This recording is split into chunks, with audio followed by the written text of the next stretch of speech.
Oh, hello. Welcome to today's video. It's a shower thoughts video. I think it's going to be a rambly one. It's about why you shouldn't dwell on the meta. So, what's brought this up is, it all seems a little bit bleak at the moment. And I'm not talking about the world in general, although you may feel that way.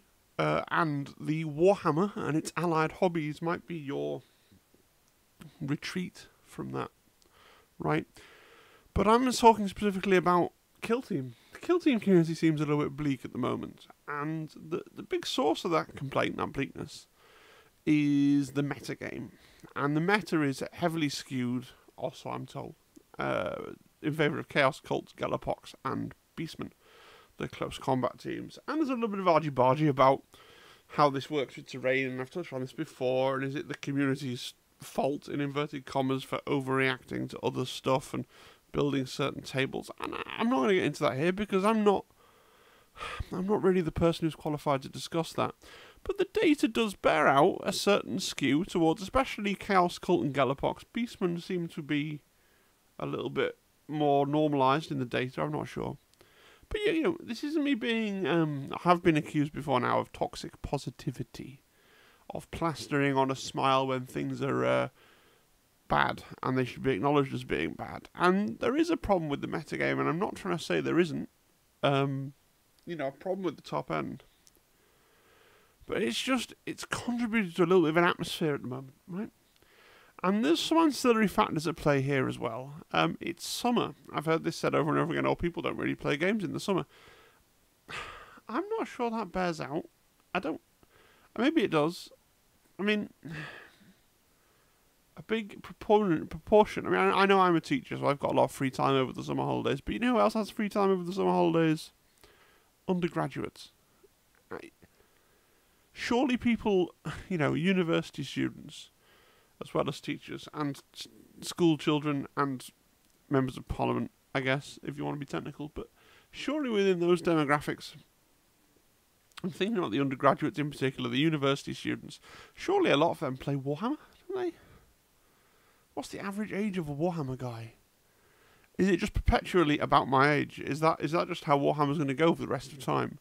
So now, most people who play Warhammer have, regular office jobs where they don't get the summer holidays off. But even so, I don't get it, but it's conventional wisdom. Apparently people play less Warhammer in the summer because they want to go outside and stand on a beach. I don't know. And there's 40k. So 10th edition 40k has come out, and more casual players are at least wanting to have a look at the 40k stuff. I know I'm playing 40k next week. I'm playing a game on Wednesday, or maybe even 2 games, Combat Patrol. And I'm excited for that because it's novel. Do I think 40k is a better game than Kill Team? No. Am I enjoying it more at the moment? Yes. I think that's because I don't feel the need to take it nearly as seriously.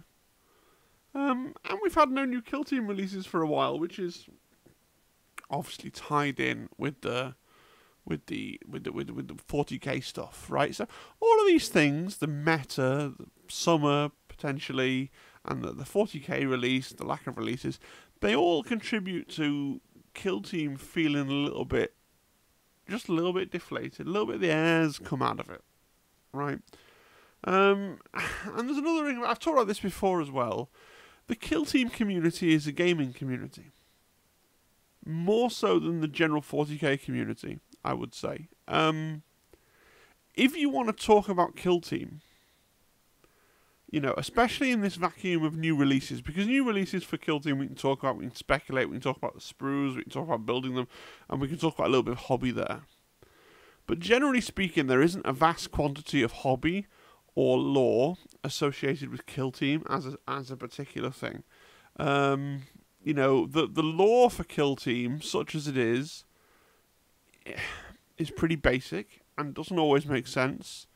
I know I keep going on about it, but novitiates are the Sisters of Battle Kill Team, and the lore's oh yeah, they were going somewhere and there was a distress call that the Tau were raiding a monastery and they were the only ship in range. The lore is very much there to serve the product that they want to put out, that they've decided to make. So whilst 40k as a huge entity obviously has like loads of lore, and there are lore channels. There's not really Kill Team lore to discuss. And there's not really hobby. I mean, there's hobby. You build and paint your Kill Team in just the same way that you build and paint a 40k army. There's, you know, all the generic things about, hey, my last video was about hobby cutters, right? And they all apply to Kill Team. But because in Kill Team, you're generally just doing your one Kill Team, right? So there's less hobby to be done because you're not doing a whole army.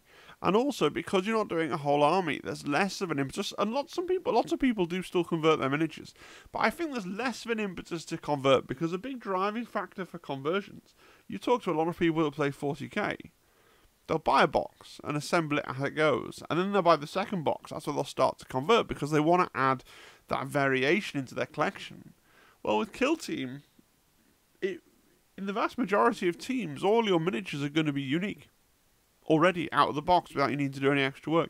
So there's much less. There's still hobby there, and I try and talk about hobby on this channel, but there's much less there in terms of hobby and lore. But where there's also no... You can talk a lot about 40k outside of the actual game, but still talking about the rules, because you can talk about your army list and list construction and the relative like strengths and weaknesses of things, and the points values that they cost, and the effectiveness of a unit for its points values, and you can have lots of conversations about that. Now, there are conversations to have in Kill Team about the internal balance and the construction of your team, and whether or not you should take a flamer and things like that. But again, it's much more limited. And the bit that's richer than 40k, I would argue, or at least as rich, depending on where you fall on that, is the actual game. So, by and large, people that are very interested in Kill Team will tend to be primarily people that are interested in the game, in playing the game. There's something about the game draws them to it. And I think I'm a bit of an outlier here, because I'm primarily a hobby person. I just love Kill Team because when I want to game, I generally want to game with about, 5 to 20 models, right? Which is why I play so much Kill Team. But it gets talked about a lot. The meta gets talked about a lot because it's one of the only things to talk about. And it is bad, and I'm not trying to spin it into not being bad. We are in a bad place in terms of the balance with the top teams. But it doesn't matter. It's about perspective. Unless you are really phenomenally good at Kill Team, you probably don't need to care that much about the meta, right? So it is perfectly valid for somebody like Can You Roll a Crit to make a video and be really upset and alarmed about the meta and about balance, because he literally is playing at that level. Right, he's literally gone out to the United States for one of the invitational, like last time they did a big season. He got a golden ticket. He went out. He literally is playing at that level, and it literally does affect him on a physical and visceral way, right? But one of the things about Kill Team is that skill is a far bigger factor in determining the outcome of a game than team choice, right? If I knew Can You Roll a Crit a bit better than I do, I think I probably said out 10 words to the man. But if I knew him a bit better than I already do, I would make the suggestion just to try and prove my point. He'd take a team like Kroot, right? And I'd take a team like Galapox, right? And I bet he would still win. If I win that match, something's really wrong. But this is my point. I think that skill is still a far bigger factor in determining the outcome of the game, right? And so the highly skilled player is going to win. And so the imbalance in the meta, it is an issue, and you're right to be annoyed by it. But what I'm trying to say is, I get this feeling that there's A lot of people saying, "Oh, the sky is falling," and it creates a general malaise around Kill Team. I don't want there to be a general malaise around Kill Team because, like I said right at the start, people's hobbies are the things they do to bring them joy and to retreat a little bit from the world, which can be a bit irritating from time to time, right? And it is upsetting if you enjoy. People watch football. I'm not one of them. People watch football to watch teams like Liverpool play against Manchester United. Okay? And it's frustrating, I suppose, if one team that isn't the team you love, is just winning everything, and none of the other teams can seem to do anything about it. But that shouldn't put you off playing football in your Sunday league, right? Now, this is where it gets quite interesting because if you play football, I don't know why I'm doing football analogies on a wargaming channel, but I am, so bear me out. If you play football, there's no real odds that your amateur pub team is going to rock up to an event and have to play against Liverpool, right? But one of the things about wargaming is you very much can rock up to an event, right? And, BCP, or who's the first person I'm going to play? Oh, it's Ace. Okay. I mean, that can happen. That can literally happen. There's no kind of seeding that goes on. There's no kind of sort of pre-qualifier or anything like that. So there's nobody goes in with their handicap or anything like that. It's just random. That first round is random. And I guess because you're literally rubbing shoulders with these somewhat famous people, okay, like the people who who do really well, I guess you feel you are a lot closer to the meta and the pro players, and it does have more, I guess, and I would call you deluded, but people are hopeful, aren't they? I guess if you go to an event and you're like, oh, well, I might draw some really good player, but I might get lucky and I might win and I might, manage to scrape in third place or something.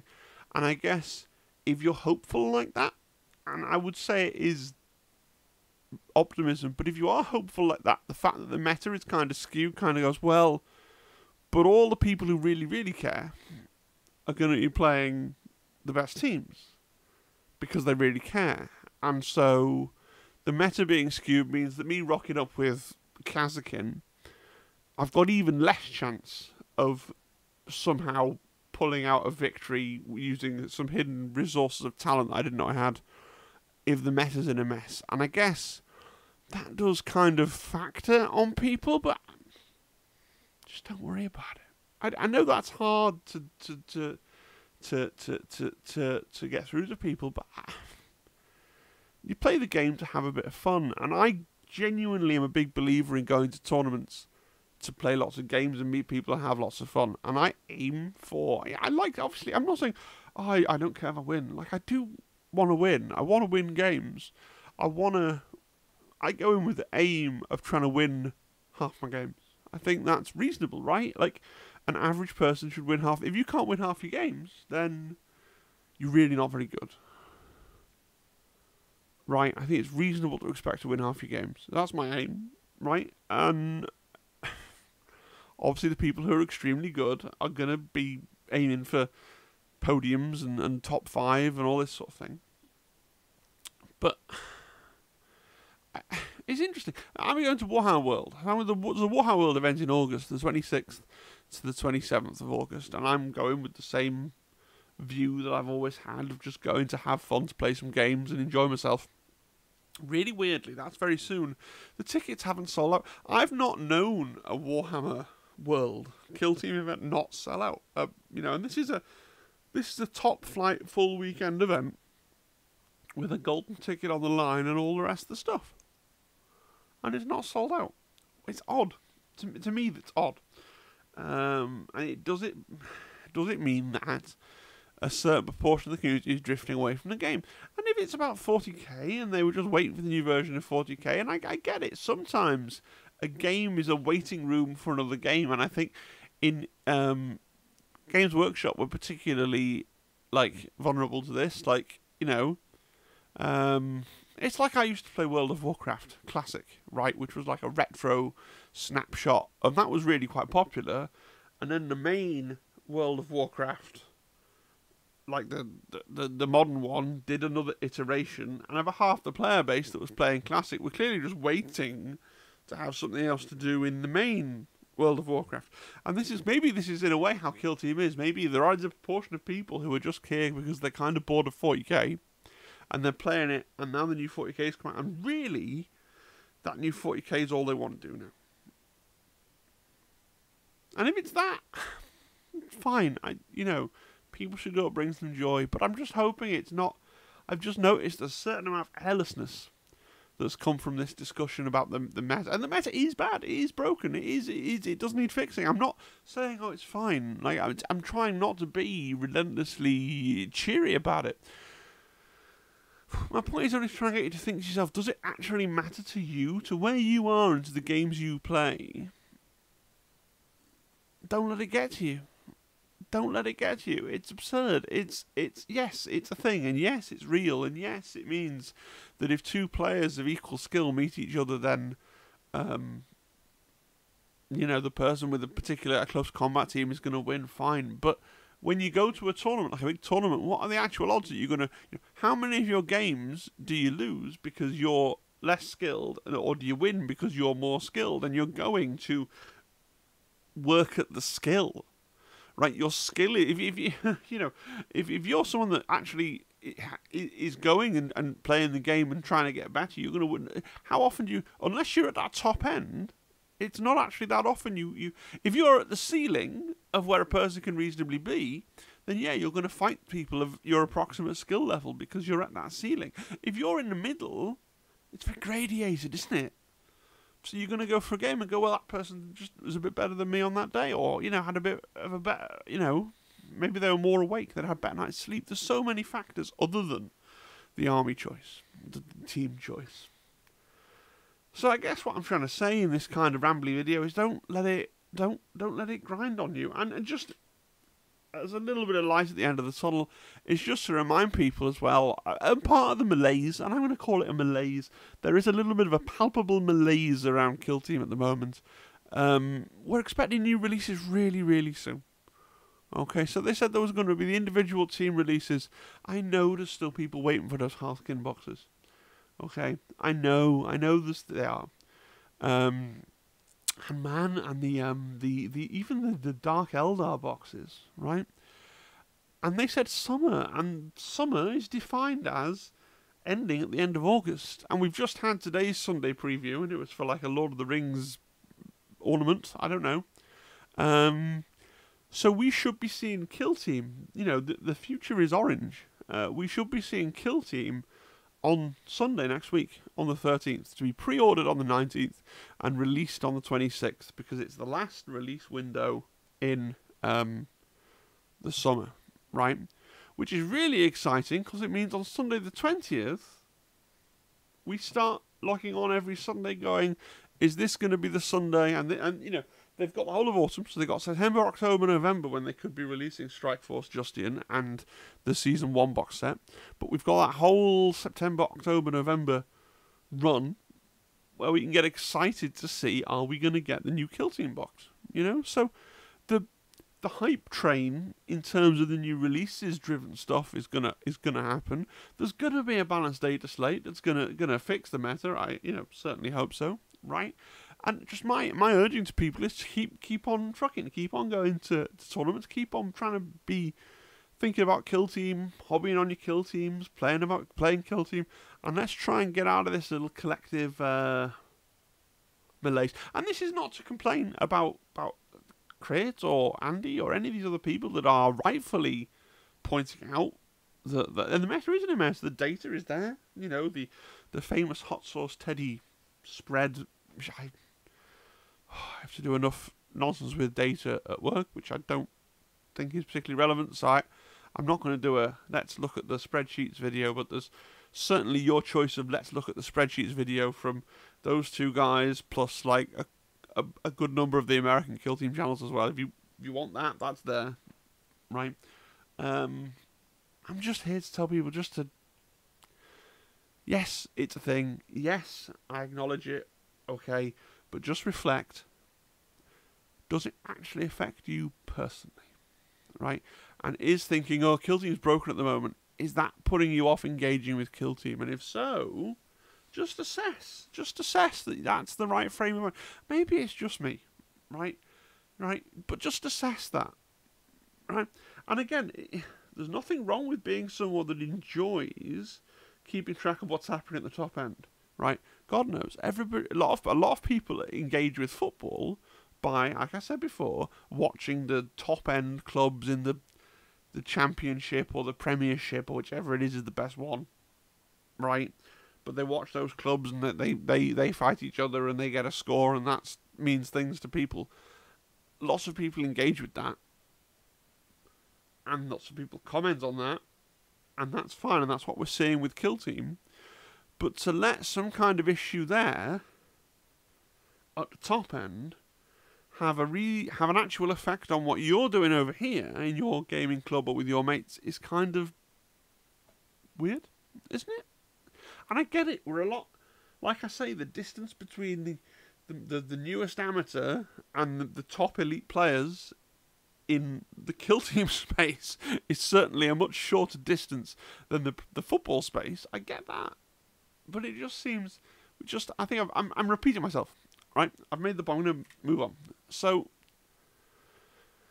let me know in the comments, how do you feel about Kill Team right now? Like, how do you feel about Kill Team right now? Are you playing fewer games than you were, and why is that? And if it's, oh yes, I'm playing much fewer games because it's the summer and I need to go and stand on a beach, explain that to me, because I don't get it. Surely you either have the same amount of free time, or you're a student, a teacher, or an MP, and you have more free time. There's nobody with less free time. And don't be telling me, oh, but the weather's too nice to stay inside and play Kill Team. Maybe in some foreign parts the weather is too nice to stay in and play Kill Team. It's rained all week. I mean, you know, it was sunny like a month ago when we were all still in work and school, but it's rained all week. So, I don't know. Is anyone else coming down to Warhammer World in August? I know it rained last week because I desperately wanted to prime things, because that's my interaction with the weather. Is anybody coming down to Warhammer World in August for this Kill Team event? Let me know. I'll be there the Friday before with some mates, and then for the Saturday and the Sunday. It should be really good. Tickets still on sale. And I'm not trying to shill for Games Workshop, but it's nice to see people. I'm going to try before the end of the year to go to a tournament that's not run by Games Workshop.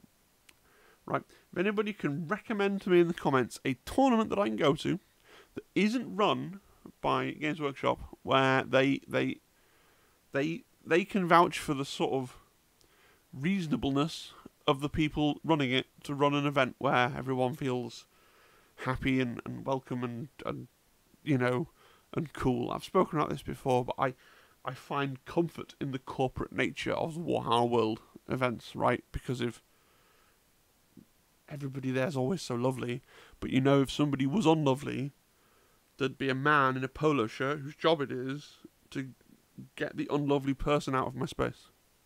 Do you know?